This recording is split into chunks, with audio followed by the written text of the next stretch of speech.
சென்னைக்கு பயிற்சிக்காக வந்த பெண் மருத்துவர் லேப்டாப் சார்ஜ் போடும்போது மின்சாரம் தாக்கி உயர்ந்த சம்பவம் பெரும் பரபரப்பை ஏற்படுத்தியுள்ளது. நாமக்கல் மாவட்டத்தை சேர்ந்த சரணிதா இவர் கோவை மருத்துவக் கல்லூரியில் மருத்துவராக பணிபுரிந்து வருகிறார். சரணிதா ஒரு மாதம் பயிற்சிக்காக சென்னை வந்த இவர் அயனாவரம் பகுதியில் உள்ள தனியார் பெண்கள் விடுதியில் அறை எடுத்து தங்கியுள்ளார். இந்நிலையில் இன்று காலை பணிபுரிவதற்காக லேப்டாப்பை எடுத்த போது அதில் சார்ஜர் குறைவாக இருந்ததால் லேப்டாப்பிற்கு சார்ஜ் போட முயன்றுள்ளார். அப்போது எதிர்பாராத விதமாக அவர் மீது மின்சாரம் தாக்கியதில் அவர் சார்ஜர் வயரை கையில் பிடித்தவாறே தரையில் சரிந்து விழுந்து உயிரிழந்துள்ளார்.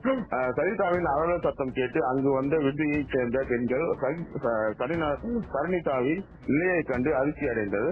உடனடியாக அயனாவரம் காவல் நிலையத்துக்கு தகவல் தெரிவிக்கப்பட்டது.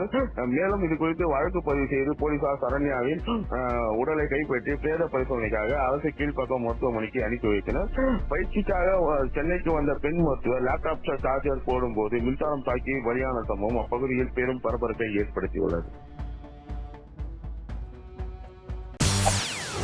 செய்திகளை உடனுக்குடன் தெரிந்து கொள்ள உடனே சப்ஸ்கிரைப் பண்ணுங்க.